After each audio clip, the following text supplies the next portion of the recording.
Hello dear student, welcome back to my channel J Harish physics classes. बच्चों, last lecture में हमने देखा था 13 नंबर तक कुछ एमसीक्यू डिस्कस किए थे हमने।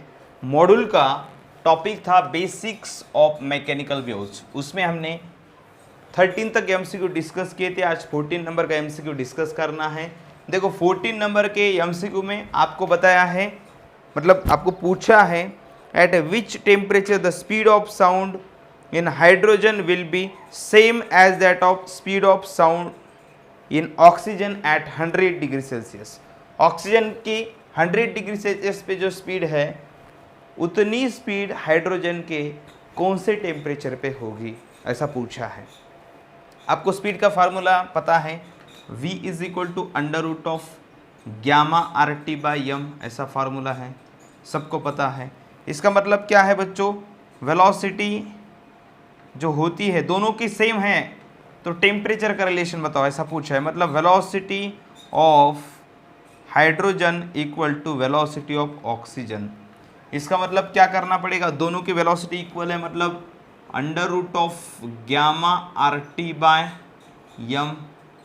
देखो temperature of hydrogen, molecular weight of hydrogen, उसके बाद में gamma R T O two and divide by M O two. Gamma gamma R R cancel, squaring करेंगे तो क्या हो जाएगा, T H two upon M H two is equal to T O two. Squaring किया मैंने दोनों side का, divide by M O two, ऐसा हो जाएगा। अब टी एच टू आपको निकालना है ना, तो क्या करना पड़ेगा, यम एच टू को शिफ्ट करो। T H two is equal to, shift करो बच्चों, M H two upon M O two into T O two, ऐसा करना पड़ेगा। अब देखो यम एच टू कितना है, मास ऑफ हाइड्रोजन है, एच टू का यम कितना हो जाएगा, 2 हो जाएगा, एंड यम ओ टू कितना होगा 32, ओ टू 16 प्लस 16 32 हो जाएगा, into T O two. Temperature of oxygen कितना दिया था उन्होंने, 100 को अगर 273 ऐड करना पड़ेगा क्योंकि केल्विन में कन्वर्ट करना ज़रूरी है, तो ये हो जाएगा 373, ऐसा हो जाएगा। ओके 373 हो जाएगा, तो यहाँ पे 373 ऐसा रखना पड़ेगा। अब इसका कैलकुलेशन करना पड़े तो 2 से इसे कैंसिल करता हो तो क्या होता है, देखो 23.33 ऐसा हो जाएगा केल्विन में। ओके, तो अब इसे अगर डिग्री सेल्सियस में कन्वर्ट करना तो T H two is equal to कितना हो जाएगा, देखो ये केल्विन में 23.33 माइनस क्या करना पड़ेगा, देखो डिग्री, ये केल्विन में है, डिग्री सेल्सियस में करने तो 273 माइनस करना पड़ता है, ध्यान में रखना। डिग्री सेल्सियस का केल्विन में करने के लिए हम 273 ऐड करते हैं, केल्विन का डिग्री सेल्सियस में करना है तो 273 का करते हैं माइनस।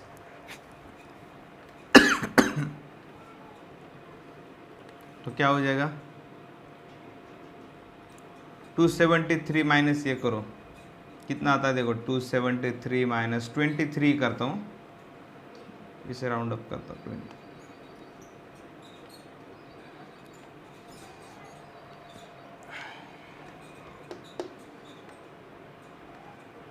माइनस ऑफ 258 248 समथिंग आता है, 248 249, देखो 249.7 ऐसा एक ऑप्शन है, तो वही आंसर है बच्चों। डिग्री सेल्सियस में माइनस ऑफ 250 यानी माइनस ऑफ 249 डिग्री सेल्सियस पे ऑक्सीजन की स्पीड हाइड्रोजन की स्पीड 100 डिग्री सेल्सियस वाले ऑक्सीजन के स्पीड के साथ में मैच हो सकती है। ओके, तो ये हो गया 14 नंबर का क्वेश्चन। तो बच्चों अभी हमें देखना है 15 नंबर का क्वेश्चन। 15 नंबर के क्वेश्चन में क्या दिया है, पढ़ते हैं। Oxygen is 16 time heavier than hydrogen, मतलब density of oxygen is 16 times density of hydrogen. Okay, ऐसा कहा है। और क्या दिया है, देखो the ratio of speed of sound in the mixture to that of hydrogen, दोनों का इक्वल वॉल्यूम है देखो, मतलब volume of oxygen equal to volume of hydrogen mix किया है, दैट इज वी, दोनों का इक्वल है इसलिए उसे वी कहा है। और उन्होंने कहा है what is the ratio of speed of mixture to that of speed of mixture to that of hydrogen, मतलब speed of mixture v mixture upon v hydrogen पूछा। इसे स्टेप बाय स्टेप समझते हैं बच्चों। देखो पहले तो हम क्या क्या करते हैं, देखो H2 की डेंसिटी हमें मतलब कम से कम ये तो पता है कि ऑक्सीजन हाइड्रोजन का डेंसिटी का रिलेशन पता है, लेकिन हमें मिक्सचर की डेंसिटी निकालनी पड़ेगी। अब देखो वी मिक्सचर निकालने के लिए आपको डेंसिटी ऑफ मिक्सचर निकालना पड़ेगा। ध्यान में रखना density of mixture is equal to mass of mixture upon volume of mixture. सही है कि नहीं बच्चों, बताओ। दोनों को मिक्स करने के बाद में क्या करना पड़ेगा, दोनों को मिक्स करने के बाद में जो भी मास होगा मिक्सचर का वो divide by volume of mixture जो होगा, उससे क्या निकलती है हमें डेंसिटी ऑफ मिक्सचर। अब डेंसिटी ऑफ मिक्सचर निकालने के लिए क्या करना पड़ेगा, देखो मास ऑफ मिक्सचर, मिक्सचर का मास कितना है उसके लिए क्या करना पड़ेगा आपको, mass of H2 plus mass of O2 divide by volume of H2 plus volume of O2, ऐसा करना पड़ेगा। अब देखो rho mixture is equal to MH2। आप मुझे बताइए बच्चों MH2 मास ऑफ H2 की जगह पे हम ऐसा लिख सकते हैं density of H2 into volume of H2 plus density of O2 plus into volume of O2, ऐसा लिख सकते हैं divide by VH2 plus VO2, ऐसा लिख सकते हैं। ओके इज इक्वल टू क्या करना है आपको, मिक्सचर, देखो गैसेस का मिक्सचर है जिसमें क्या है हाइड्रोजन एंड ऑक्सीजन है, वो मिक्सचर जो उसमें जो स्पीड है वो है V mixture upon pure hydrogen gas है उसमें जो स्पीड है वो है VH2। दोनों का रिलेशन निकालना है। स्पीड के फॉर्मूला जो है वो under root of gamma RT by m है, आपको पता है। अब इसमें हमें डेंसिटी ऑफ मिक्सचर बहुत ज़रूरी है बच्चों, उसका रीज़न हम आगे चल के आपको पता है। Speed of the sound is depend upon the density of the medium, इसीलिए हमें मिक्सचर की डेंसिटी निकालनी पड़ेगी, तभी मिक्सचर की स्पीड एंड हाइड्रोजन के अंदर की स्पीड साउंड की कंपेयर कर सकते हैं। ओके अब देखो रो H2 into volume of H2 है V, क्योंकि सेम है। रो O2 कितना है देखो 16 टाइम्स रो H2 डिवाइड है, मतलब एंड वॉल्यूम कैसा है सेम, इसका दोनों का भी सेम है V प्लस V, तो V को कॉमन निकाला, नीचे 2V हो गया और ऊपर क्या होगा रो H2 प्लस 16 टाइम्स रो H2।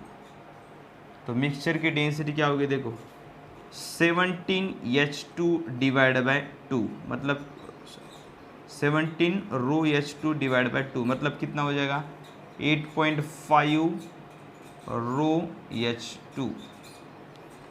मतलब जो भी हाइड्रोजन की डेंसिटी है उसको 8.5 से मल्टीप्लाई करेंगे तो मिक्सचर की डेंसिटी आएगी।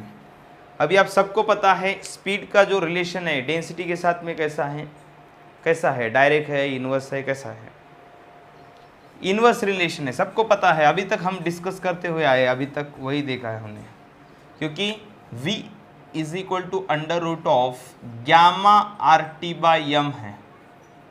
डिवीजन में मास है मतलब डेंसिटी भी वही पे होती है, इसका मतलब V is inversely proportional to root of density. सही है, इसका मतलब density of velocity in mixture, speed of sound in mixture upon speed of sound in H2 is equal to inverse relation है डेंसिटी के साथ में, मतलब अंडर रूट में क्या करना पड़ेगा, डेंसिटी ऑफ मिक्सचर नीचे जाएगा एंड डेंसिटी ऑफ हाइड्रोजन कहाँ आएगा ऊपर, इनवर्स रिलेशन। मिक्सचर की डेंसिटी रखेंगे तो क्या हो जाएगा, देखो रो H2 डिवाइड बाय नीचे क्या रखना पड़ेगा 8.5 into H2 row H2।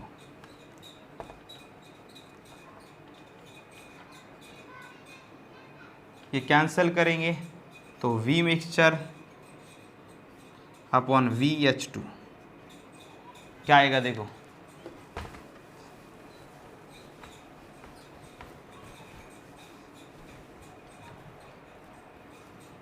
V mixture upon VH2 under root of 1/8.5 2 से मल्टीप्लाई करो ऊपर नीचे तो क्या हो जाएगा, देखो 2 डिवाइड बाय 17। ऐसा ऑप्शन है क्या बच्चों? बिल्कुल है, तो यही आंसर है। ओके, तो ये रहा 15 नंबर के क्वेश्चन का आंसर। अभी 16 नंबर का जो क्वेश्चन है मॉड्यूल का उसे पढ़ो। ओके, 16 नंबर का क्वेश्चन पढ़ो बच्चों।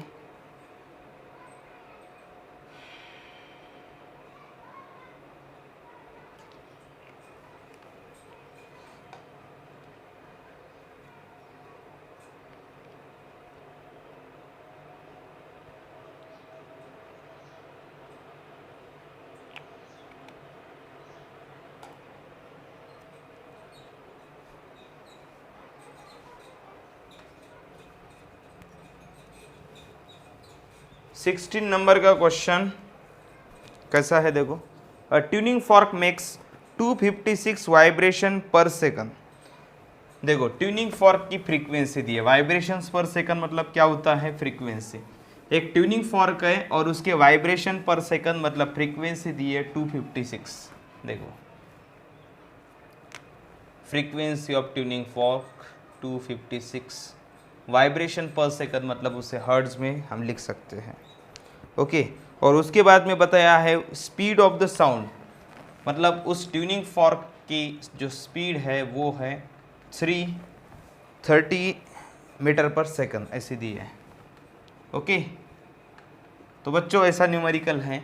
आप देखो ये ट्यूनिंग फॉर्क है, ये जितने वाइब्रेशंस पर सेकंड करेगा उतना साउंड का फ्रीक्वेंसी होगा, मतलब साउंड की फ्रीक्वेंसी जितने ट्यूनिंग फॉर्क के वाइब्रेशन है उतना है, एंड साउंड की वेलोसिटी दी है, तो साउंड की वेवलेंथ लैम्बडा कितनी ऐसा पूछा है। जनरल फार्मूला सबको पता है, V is equal to N into lambda. Lambda is equal to क्या हो जाएगा, V divide by N. V कितना है 330 डिवाइड बाई एन कितना है 256। अब इसका कैलकुलेशन करो और देखो कौन सा आंसर आ सकता है। नियर अबाउट 1 पॉइंट समथिंग आना चाहिए। ऑप्शन में देख के डिसाइड करो। 1.29 एक है, 1.11 एक है, दो ऑप्शन है। अब दोनों में से कौन सा आएगा कैलकुलेशन करके चेक करना आगे। ओके, नियर अबाउट 1.2 समथिंग आता है, कैलकुलेशन करके देखना। 2 या पहले 2 से डिवाइड करके देखो और सिंप्लीफाई करो, और 1.29 एक ही ऑप्शन है, 1.2 वाला, तो ये सही है। ओके, अब ये हो गया 15 नंबर का क्वेश्चन। अब 16 नंबर का, सॉरी ये 16 नंबर का क्वेश्चन था, ये 16 नंबर का क्वेश्चन था। अब देखते हैं 17 नंबर का क्वेश्चन। देखो 17 नंबर का question, a sound wave travel, कैसा दिया न्यूमेरिकल देखते हैं। A sound wave travel at 350 metre per second. Sound wave की क्या दी है, ये स्पीड दी है, मतलब 350 मीटर पर सेकंड मतलब क्या दी है साउंड वेव की स्पीड 350 मीटर पर सेकंड। और क्या बताया उन्होंने, in warm air and at, देखो वार्म एयर में मतलब इसे VA कह सकते हैं, और ब्रास में कितना है, through brass 3500 metre per second, मतलब ब्रास में 10 टाइम्स स्पीड बढ़ गई है। आपको पता है यहाँ पे क्या है, सॉलिड में साउंड की स्पीड ज़्यादा है, इसलिए वार्म एयर से ज़्यादा सॉलिड जो ब्रास है उसमें स्पीड बढ़ गई है। उन्होंने बताया है, देखो पहले 350 थी, बाद में कितनी बनी है ब्रास में 3500 metre per second. The wavelength of देखो फ्रीक्वेंसी दी है, फ्रीक्वेंसी कांस्टेंट रहती है ऐसा आपको कहा है और बिल्कुल रहती है। और वो कितनी दी है 700 हर्ट्ज, इतनी फ्रीक्वेंसी दी है। Wave enter into brass from warm air. Wave कहाँ से जा रही है, देखो यहाँ पे एयर है, ओके ये एयर है और यहाँ से क्या हो रहा है, देखो अंदर जो ब्रास मटेरियल है, एयर में से ब्रास मटेरियल में क्या हो रहा है, वेव जा रही है, sound waves, compression, rarefaction, compression जो भी है इसके साथ में जा रही है। तो उनका कहना है कि जब ये अंदर एंट्री करेंगे तो क्या हो जाएगा, वेवलेंथ बढ़ जाएगी, फ्रीक्वेंसी बढ़ जाएगी, ऐसे कुछ ऑप्शन है पढ़ो। तो आपको एक बात पता होनी चाहिए, फ्रीक्वेंसी कैसी रहती है, कांस्टेंट, फ्रीक्वेंसी कांस्टेंट रहती है। वेलोसिटी बड़ी है, इसका मतलब फॉर्मूला सबको पता है, v = n लैम्बडा। अगर फ्रीक्वेंसी कांस्टेंट है, वेलोसिटी बड़ी है, मतलब वेवलेंथ क्या होनी चाहिए, बढ़नी चाहिए। Lambda is directly proportional to v in this case if n is constant. Frequency constant है, मुलांनो बघा फ्रीक्वेंसी कशी आहे, कांस्टेंट। अगर फ्रीक्वेंसी कांस्टेंट होगी तो wavelength is directly proportional to velocity. इस केस में फ्रीक्वेंसी चेंज नहीं हो रही है, एयर में से ब्रास में गया है साउंड वेव, तो उसकी स्पीड बड़ी है। क्यों बढ़ेगी, क्योंकि उसकी वेवलेंथ बड़ी होगी, क्योंकि उसकी वेवलेंथ बड़ी होगी, फ्रीक्वेंसी चेंज नहीं होती। इसका मतलब lambda is directly proportional to v। v कितने टाइम्स बढ़ा है, देखो v कितने टाइम्स बढ़ा है, 350 था, 10 टाइम्स बढ़ गया। अगर v 10 टाइम्स बढ़ेगा तो लैम्बडा डैश भी क्या हो जाएगा, न्यू वेवलेंथ भी क्या हो जाएगी, 10 टाइम्स लैम्बडा ओरिजिनल वेवलेंथ के, इंक्रीजेस बाय 10 फैक्टर, ध्यान में रखना, okay. Increases by 10 factor, wavelength increase by 10 factor, ये सही आंसर है। इसके बाद में 18 नंबर का क्वेश्चन पढ़ो और उसे समझो।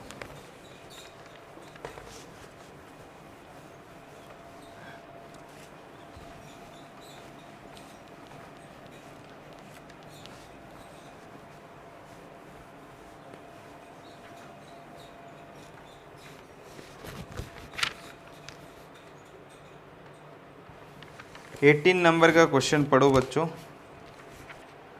A stone dropped into lake, okay.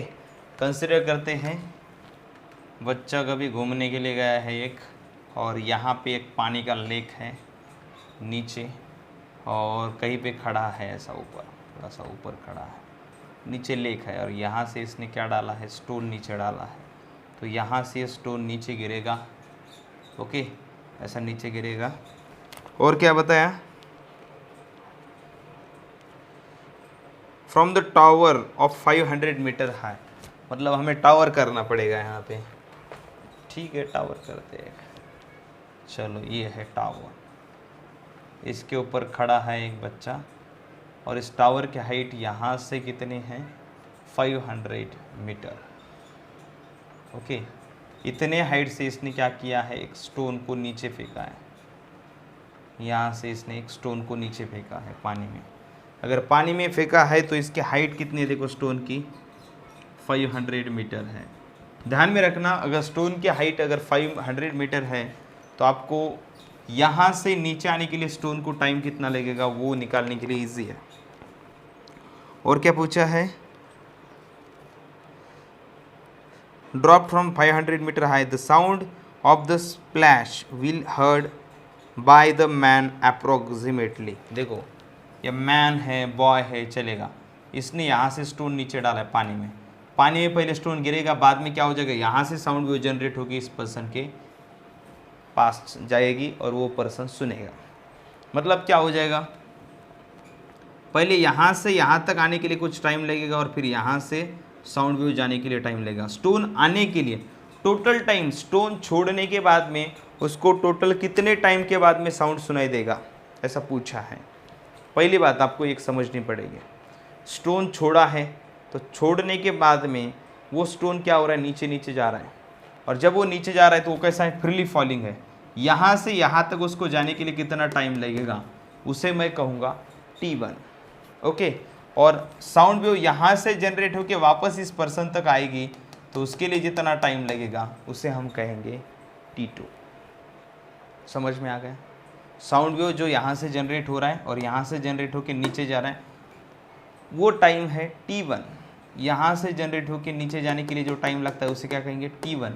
And नीचे जो ये पानी है उसमें गिरने के बाद में स्टोन नीचे गिरने के लिए टाइम लगेगा T1 एंड साउंड जनरेट होके इस पर्सन तक आने के लिए टाइम लगेगा T2। तो पहले T1 कितना है उसे निकालना है, तो हमें क्या करना पड़ेगा? यहाँ से स्टोन नीचे आ रहा है तो फ्रीली फॉलिंग है, फ्रीली फॉलिंग है मतलब हमें क्या करना पड़ेगा? H is equal to ut plus half of A T square. U कितना है? इसकी इनिशियल वेलोसिटी कितनी है? 0। फ्रीली फॉलिंग है तो ut 0 हो गया, मतलब ut plus half of gt square. u 0 initial velocity 0, यहाँ से जो स्टोन नीचे छोड़ा है उसकी इनिशियल वेलोसिटी 0 है तो ut 0 हो गया। Half of z into T की जगह पे T1 कहना पड़ेगा क्योंकि हमने उसे T1 कहा है। g कितना दिया है उन्होंने? g की कुछ वैल्यू दी नहीं है तो मैं 10 लेता हूँ, चलेगा। अगर ज़रूरत पड़ेगी तो फिर 9.8 रखेंगे। T1 स्क्वायर निकालना है और यहाँ पे h दिया है 500। तो देखो कितना होता है, ये 5 होता है, शिफ्ट करो। T1 स्क्वायर कितना होता है देखो, इधर शिफ्ट करेंगे तो क्या हो जाएगा? T1 square is equal to 100, ऐसा बन जाएगा। ओके, यहाँ डिवाइड किया और फिर 5 यहाँ ऊपर था, नीचे ला के डिवाइड किया तो T1 कितना हो गया? 10 सेकंड। देखो मतलब यहाँ से नीचे गिरने के लिए 10 सेकंड लगेगा। अब यहाँ से साउंड ऊपर जाएगा तो साउंड को टाइम कितना लगेगा उसे कहूँगा T2। T2 is equal to क्या होगा? Distance upon speed. देखो यहाँ से ऊपर का डिस्टेंस है 500 एंड अब स्टोन नहीं जा रहा है बच्चों, अब कौन जा रहा है? Sound wave. तो साउंड वेव को उस लेक में जो साउंड जनरेट होगा उससे ऊपर जाने के लिए कितना टाइम लगेगा? तो क्या करना पड़ेगा? Distance divide by time. यहाँ से साउंड जनरेट होगा, जनरेट होने के बाद में ऊपर ऐसा जाएगा तो ऊपर जाने के लिए उसको टाइम कितना लगेगा? यहाँ से यहाँ तक का डिस्टेंस d है एंड साउंड की स्पीड v है तो distance upon speed d by T. v कितना दिया है उन्होंने? v कितना दिया है देखो रे, चलो दिया नहीं है तो हमें क्या करना पड़ेगा? 340, 330 या 350 ऐसा कुछ लेना पड़ेगा। 350 मैं लेता हूँ या 340 भी लेंगे तो भी चलेगा क्योंकि प्रीवियस न्यूमेरिकल में 330, 340, 350 तीनों भी वैल्यू ली है तो जो ये 1 पॉइंट समथिंग हो जाएगा, 1 पॉइंट समथिंग एंड पहला वाला 10। ये स्टोन को नीचे गिरने के लिए 10 सेकंड लगते हैं और साउंड ऊपर जाने के लिए 1 पॉइंट समथिंग लगता है, मतलब हमारा आंसर 11। देखो टोटल टाइम कितना लगेगा, मतलब टोटल साउंड जनरेट होके आने के लिए टोटल टाइम लगेगा उसे कहेंगे T. T is equal to T1 plus T2, stone को नीचे जाने के लिए, साउंड को ऊपर आने के लिए T2। तो 10 plus 1 point something 11 point something ऐसा आ जाएगा। इसका कैलकुलेशन करते रहो आप। तो 11 पॉइंट समथिंग वाला एक ही ऑप्शन है, वो देख सकते हो आप लोग। ओके 11.5 सेकंड ये आंसर है, मतलब ये 1.5 होगा। कैलकुलेशन करके देखना। 340 अगर से नहीं आता तो 330, 340 रख के देखना क्योंकि वैसे भी करेक्ट ऑप्शन की ज़रूरत नहीं है, बहुत ऑप्शन दूर दूर है, करेक्ट आंसर निकालने की ज़रूरत नहीं, अप्रोक्सीमेट निकाला तो भी चलेगा। 19 नंबर का क्वेश्चन देखो अब।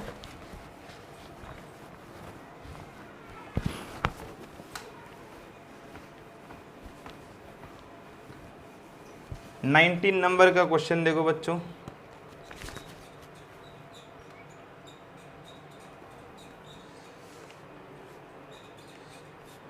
The speed of the wave in a medium is 760 metre per second. देखो स्पीड कितनी है? 760 मीटर पर सेकंड ऐसे स्पीड दी है एक मीडियम में। If 36 waves are passing through a point in a medium, मतलब कितनी वेव जा रही है देखो, उसे फ्रीक्वेंसी निकाल सकते। कितनी वेव जा रही है? 3600 वेव्स जा रही है। कितने are passing through the point in a medium in, कितने टाइम में जा रही है? 2 मिनट्स में। मतलब टाइम देखो आपको पता है वेव्स पर सेकंड, होता है frequency. Number of waves passing through a point पर सेकंड इज कॉल्ड फ्रीक्वेंसी। तो नंबर ऑफ वेव्स 3600 है, डिवाइड बाय टाइम मिनट में दिया है 2 मिनट्स, तो हमें सेकंड में करना है 2 × 60, 0 0 कैंसिल हो जाएगा, तो कितना हो जाएगा 360 डिवाइड बाय 12, 30 हर्ट्ज। ये क्या है? फ्रीक्वेंसी है। अब देखो वेलोसिटी है, फ्रीक्वेंसी, आपको क्या निकालने के लिए कहा है? Then wavelength, lambda is equal to how much, आपको पता है v इज इक्वल टू क्या होता है? n into lambda. तो लैम्बडा इज इक्वल टू क्या हो जाएगा? v divide by n। v कितना है रे? v है 760 divide by lambda, sorry lambda is equal to v divide by n, v है 760 डिवाइड बाई n 30।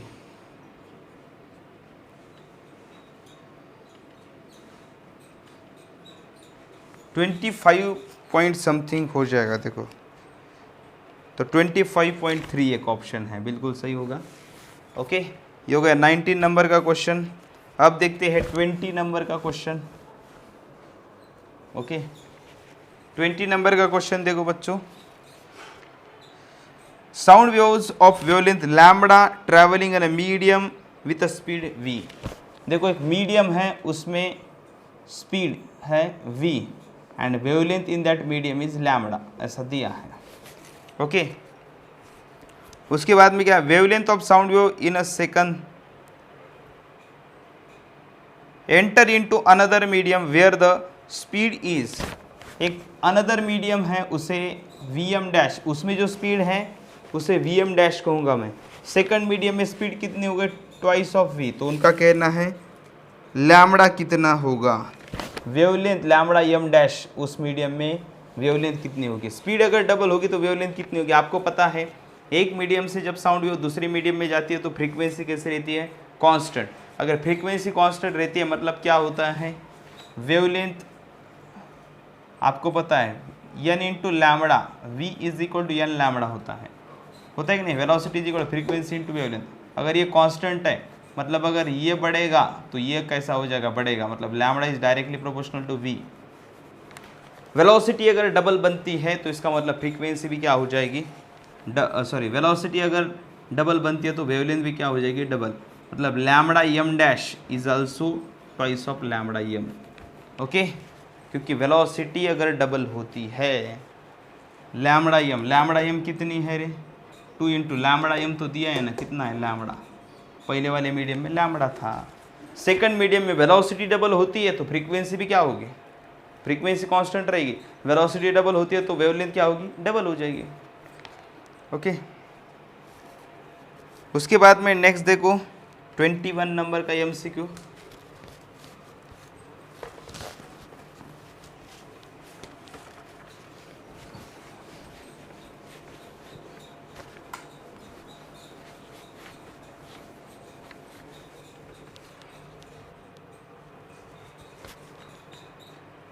नंबर का MCQ देखते हैं। Speed of sound wave in air, theory question है, मतलब साउंड की स्पीड एयर में, और ऑप्शन पढ़ते हैं। इज इंडिपेंडेंट ऑफ टेम्परेचर, बिल्कुल नहीं, टेम्परेचर के ऊपर डिपेंड होती है स्पीड। इंक्रीजेस विथ प्रेशर, नहीं, प्रेशर के ऊपर डिपेंड नहीं है, प्रेशर बढ़ेगा तो डेंसिटी बढ़ेगी। Increases with increase in humidity, आपको पता है speed of sound is inversely proportional to density. Humidity बढ़ने के बाद में ध्यान में रखना, as humidity increases, humidity increase होने के बाद में जो मीडियम होता है उसकी डेंसिटी डिक्रीज होती है। कुछ लोगों को ये अजीब लगेगा, ह्यूमिडिटी बढ़ने के बाद में तो डेंसिटी बढ़नी चाहिए, नहीं। जो अलग अलग गैसेस थी उसकी जगह अगर वाटर मॉलिक्यूल्स लेते हैं तो डेंसिटी डिक्रीज ही होती है। तो डेंसिटी डिक्रीज हो गई मतलब ह्यूमिडिटी बढ़ी तो डेंसिटी कम हो गई, डेंसिटी कम हो गई तो स्पीड बढ़ जाएगी। Humidity increases then density decreases, density decreases then speed increases. समझ में आ गया? मतलब डायरेक्टली हम क्या कह सकते हैं, देखो डायरेक्टली हम क्या कह सकते हैं, देखो डेंसिटी एंड ह्यूमिडिटी का रिलेशन कैसा है, हम ऐसा कह सकते हैं इनवर्सली प्रोपोर्शनल टू डेंसिटी, इनका इनवर्स रिलेशन है बच्चों। डेंसिटी बढ़ेगी तो ह्यूमिडिटी बढ़ेगी, तो डेंसिटी क्या हो जाएगी, कम हो जाएगी। Okay, density inversely proportional to humidity, humidity के साथ में इनवर्स रिलेशन है, मतलब ह्यूमिडिटी बढ़ेगी तो डेंसिटी क्या हो जाएगी, कम हो जाएगी। डेंसिटी कम हो जाएगी तो स्पीड का कैसा रिलेशन है, डेंसिटी इनवर्स रिलेशन, मतलब ह्यूमिडिटी बढ़ेगी तो डेंसिटी कम होगी, डेंसिटी कम होगी तो स्पीड बढ़ेगी। इसका मतलब ह्यूमिडिटी बढ़ेगी तो स्पीड भी बढ़ेगी। तो बच्चों अभी 25 नंबर का क्वेश्चन हम देखते हैं। 25 नंबर का जो क्वेश्चन है वो थ्योरी क्वेश्चन है। उसमें क्या कहा है, change in the temperature of the medium changes. आपको पता है टेम्परेचर चेंज होने की वजह से स्पीड चेंज होती है। v is equal to under root of gamma R T by M, ऐसा फार्मूला है। मतलब v is directly proportional to square root of temperature, मतलब टेम्परेचर चेंज होगा तो स्पीड चेंज होगी। ओके, अब स्पीड चेंज होती है, आपको पता है फ्रीक्वेंसी अगर कांस्टेंट रहेगी, कैसा है, फ्रीक्वेंसी कांस्टेंट रहती है, अगर फ्रीक्वेंसी कांस्टेंट रहेगी तो v is equal to N lambda. देखो फ्रीक्वेंसी कांस्टेंट है तो स्पीड चेंज होगी तो क्या चेंज होगा, फ्रीक्वेंसी कांस्टेंट रहेगी, मतलब स्पीड चेंज होती है तो किसकी वजह से चेंज होगी, वेवलेंथ की वजह से। मतलब क्या चेंज होगा, टेम्परेचर चेंज होगा तो लैम्बडा चेंज होगा, मतलब वेवलेंथ चेंज होगी। ओके, तो ये है इसका 22 का आंसर है, वेवलेंथ चेंजेस। अभी देखते हैं 22 हो गया, अभी देखते हैं 23 नंबर का क्वेश्चन। 23 नंबर का क्वेश्चन देखो और पढ़ो उसे। 23 नंबर का जो क्वेश्चन है उसमें क्या बताया, देखो बच्चों, an echo of the gunshot is heard 8 seconds after the gun is fired. How much far him is the surface that reflect the sound? देखो मतलब क्या, एक सरफेस है बच्चों, यहाँ पे एक पर्सन है और जिसने क्या किया है, ऊपर गन फायर किया है। चलो मैंने बहुत ही बुरी गन निकाली है वैसे देखेंगे तो ऊपर गन फायर किया ऊपर। ओके, और गन फायर ऊपर करने की वजह से जो साउंड जनरेट हुआ है वो साउंड यहाँ, ये रिफ्लेक्टिंग सरफेस है, ये कितने डिस्टेंस पे है, d डिस्टेंस पे है, रिफ्लेक्टिंग सरफेस से रिफ्लेक्ट होके वापस आ रहा है। ओके, इसका मतलब ये रिफ्लेक्टिंग सरफेस से रिफ्लेक्ट होके अगर वापस आ रहा है तो d जा रहा है और d आ रहा है। देखो साउंड कैसा हो रहा है, देखो बच्चों यहाँ से साउंड जा रहा है, ये बुलेट ऊपर जा रही है, साउंड यहाँ से जो फायरिंग की वजह से साउंड जनरेट हो रहा है वो d डिस्टेंस जा रहा है, रिफ्लेक्ट होके वापस आ रहा है। इसका मतलब टाइम इज इक्वल टू क्या होता है, डिस्टेंस अपॉन स्पीड। देखो साउंड का डिस्टेंस क्या होगा, d मतलब कितना होगा 2d डिवाइड बाय स्पीड कितनी होगी साउंड की, वो होगी v। साउंड की स्पीड तो v पता ही है आपको। तो आपको पूछा क्या है, मतलब टाइम दिया है, आपको पूछा है d कितना है ऐसा पूछा है, तो d इज इक्वल टू क्या होगा, vt divide by 2 is equal to d। Therefore d is equal to vt divide by 2।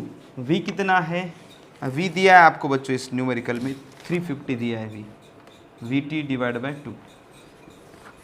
Okay, d is equal to vt, v कितना है, v दिया है 350 इंटू t कितना दिया है, 8 सेकंड दिया है, देखो न्यूमेरिकल में। ओके, v दिया है 350 and metre per second and t दिया है 8 सेकंड, डिवाइड बाय 2 करो तो कितना हो जाएगा, देखो 350 गुण इंटू 4, तो ये होता है 1400 मीटर, ऐसा कुछ आंसर आएगा। ओके, तो ये था 23 नंबर का क्वेश्चन। अब हमें देखना है 24 नंबर का क्वेश्चन। 24 नंबर का क्वेश्चन पढ़ो और उसे समझो।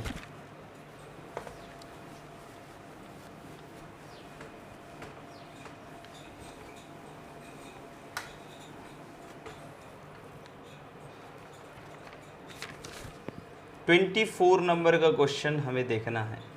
Okay, A boy standing on the top of the tower of height 85 meter and throws a ball in vertical upward direction with certain speed. देखो, a boy standing on the top of the tower, एक tower है, उसके ऊपर एक boy है, ऐसा खड़ा है, ओके। उसके बाद में 18 metre, a boy standing on the top of the tower 85 meter and throws a ball, इसकी हाइट है 85 मीटर और यहाँ से नीचे वो क्या कर रहा है, मतलब इसने क्या किया है, देखो, throws a ball in vertical upward direction, vertically upward direction ball को फेंका है उसने और बाद में वो ऊपर जाके मैक्सिमम हाइट से नीचे आने वाला है, ओके। तो ऐसा दिया है। उसके बाद में क्या कहा है उन्होंने, ball in vertically upward direction with certain speed, if 5.25 second later he hears a ball hitting the ground, मतलब उसने क्या किया है, कितने टाइम के बाद में सुना है, 5.25 सेकंड के बाद में सुना है। क्या सुना है, साउंड को सुना है। देखो, मतलब यहाँ से साउंड, यहाँ से बॉल ऊपर फेंका तो ऊपर से ऐसा नीचे आ गया और नीचे बॉल गिरा, तो जो भी साउंड जनरेट होता है वो फेंकने के बाद में उसने 5.25 सेकंड के बाद में वो साउंड सुना है, ऐसा कहा है। और क्या बताया बच्चों उन्होंने, देखो, later he hears the ball hitting on the ground, then the speed of boy, speed with which the boy threw a ball, ऊपर कितने वेलोसिटी से उसने बॉल को फेंका था, उस स्पीड को कहेंगे हम यू, ओके। और यू को निकालना है। Take g, acceleration due to gravity को 10 मीटर पर सेकंड स्क्वायर लेना है।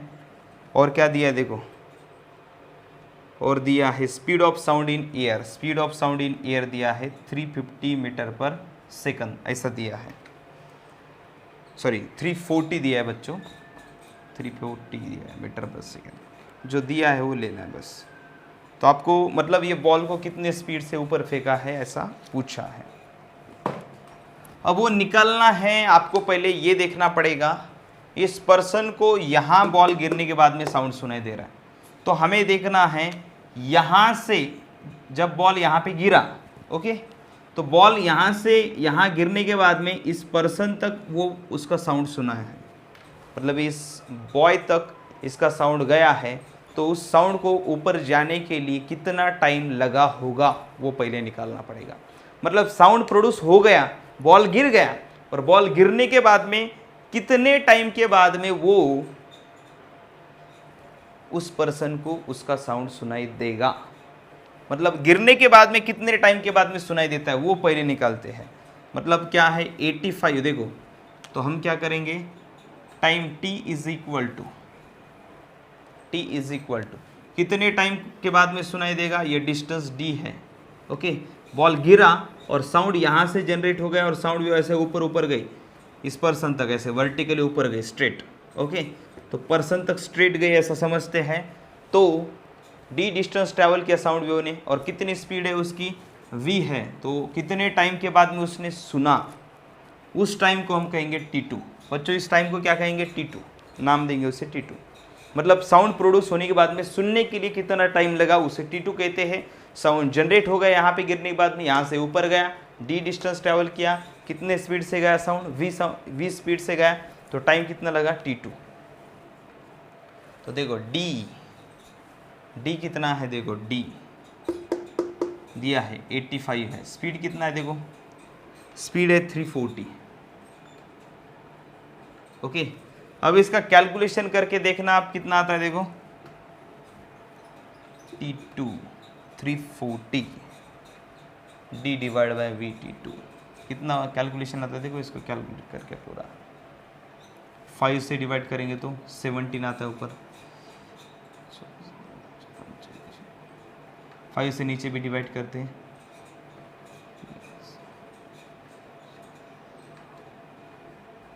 1/4 बनता है, मतलब ये 0.25 सेकंड, ये है t2 मतलब साउंड प्रोड्यूस होने के बाद में इस पर्सन को सुनाई देता है, तो उसके लिए टाइम लगा है 0.25 सेकंड। अब देखो इसका मतलब जो मेन टाइम है उसमें से 0.25 माइनस करेंगे तो हमें मिलेगा, देखो हमें यहाँ पे जो मेन टोटल टाइम है, ये टाइम कौन कौन से, मतलब इस टाइम में क्या क्या हो रहा है वो देखो। यहाँ से ऊपर जा रहा है और नीचे गिर के साउंड सुनाई दे रहा है, यहाँ से बॉल ऊपर जाके नीचे जा रहा है और फिर यहाँ से वापस साउंड सुनाई दे रहा है, मतलब बॉल का नीचे जाना, बॉल का ऊपर जाना, फिर नीचे जाना और फिर साउंड सुनाई देना। इन सब प्रोसेस के लिए जो टाइम लग रहा है वो है 5.25। इसमें से स्पेशली सिर्फ बॉल गिरने के बाद में सुनाई देने के लिए साउंड, बॉल गिरने के बाद में का जो साउंड प्रोड्यूस हो रहा है वो सुनाई देने के लिए 0.25 है। मतलब हमें अगर सिर्फ बॉल के मोशन के लिए टाइम बताना है तो वो क्या होगा, आपको पता होना चाहिए। Time t is equal to T1 plus T2। T1 क्या है, यहाँ से बॉल को नीचे आने के लिए, यहाँ से ऊपर जाके नीचे आने के लिए जो टाइम लगता है वो T1 है, और यहाँ से साउंड जनरेट होगा तो ऊपर सुनाई देने के लिए वो है टाइम T2। तो हमें क्या निकालना है, T1 निकालना है। तो T1 इज इक्वल टू क्या होगा, T माइनस T2। T कितना है 5.25, टोटल टाइम बॉल को नीचे जाने के लिए और साउंड को सुनाई देने के लिए टोटल टाइम कितना है T, एंड माइनस T2 मतलब सिर्फ साउंड को ऊपर सुनाई देने के लिए कितना टाइम लगता है 0.25। तो ये हो गया 5.00, मतलब 5 सेकंड, ऐसा लिखता हूँ मैं, चलेगा।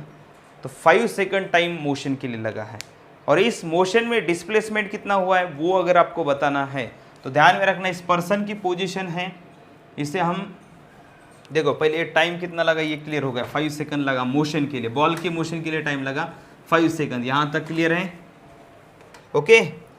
बॉल के मोशन के लिए टाइम लगा 5 सेकंड। अब बॉल की मोशन हो रही है और इस मोशन में डिस्प्लेसमेंट कितना हो रहा है वो आपको समझना ज़रूरी है। यहाँ से बॉल नीचे जा रहा है, देखो यहाँ से नीचे जा रहा है, मतलब displacement is equal to minus of 85 metre. Displacement कितना है, माइनस ऑफ 85 मीटर, ये है डिस्प्लेसमेंट, जिसे हम यस कहेंगे या यक्स कहो, वाई कहो, जो भी कहना है उसे कह सकते हो आप, यस कहेंगे हम, डिस्प्लेसमेंट माइनस ऑफ 85 मीटर। और इनिशियली उसकी जो वेलोसिटी थी ऊपर फेंकने की वो है u, तो वो हमें निकालनी है, ओके। और टाइम कितना लगा बच्चों इस पूरे मोशन के लिए, यहाँ से निकल के यहाँ जाने के लिए टाइम लगा वो है T1, वो है 5 सेकंड। आपको u निकालना है, तो u निकालने के लिए क्या करेंगे आप लोग, s is equal to u t plus half of 80 square, ऐसा फार्मूला है। यस की जगह पे क्या रखेंगे, डिस्प्लेसमेंट ऊपर जाने की बजाय वो ऊपर जाके नीचे आ रहा है, फाइनली डिस्प्लेसमेंट क्या हो रहा है, इसे अगर ओरिजिन कंसिडर करेंगे तो फाइनली डिस्प्लेसमेंट क्या हो रहा है माइनस 85 मीटर। तो यस की जगह पे माइनस 85 रखेंगे, ओके। उसके बाद में u कितना है वो u है, t की जगह पे T1, मोशन के लिए टाइम कितना लग रहा है T1 लग रहा है, कितना है वो है 5 सेकंड, माइनस ऑफ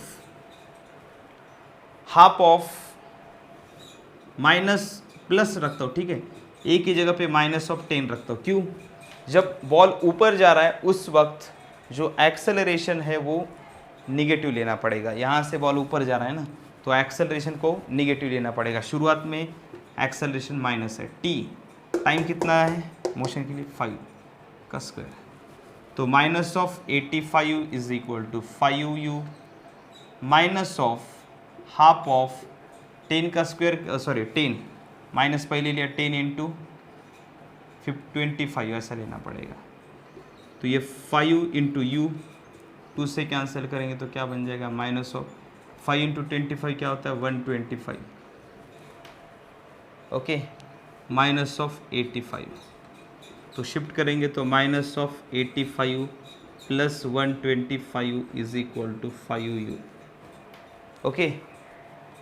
तो इसके एडिशन करेंगे तो कितना आ जाएगा, देखो बच्चों 125 प्लस है और ये माइनस है, कितना हो जाएगा ये, मतलब 59 40 हो जाएगा क्या, देखो 40 के आसपास हो जाएगा कि, देखो 125 माइनस 85 40 होता है, 40 इज इक्वल टू 5u, तो u कितना होगा 40 डिवाइड बाय 5 कितना होता है 8 मीटर पर सेकंड। तो ऑप्शन में 8 दिया है क्या बच्चों, बिल्कुल है। तो 8 मीटर पर सेकंड इसकी वेलोसिटी होगी ऊपर जाने की, समझ में आ गया। इस न्यूमेरिकल में कुछ डाउट होगा तो बिल्कुल क्लियर करना। बच्चों आपको जो भी डाउट आते हैं मुझे फ़ोन कॉल करके पूछ लेना, क्योंकि मैं देख रहा हूँ कि कुछ बच्चे पूछ रहे हैं, कुछ बच्चे पूछ नहीं रहे हैं।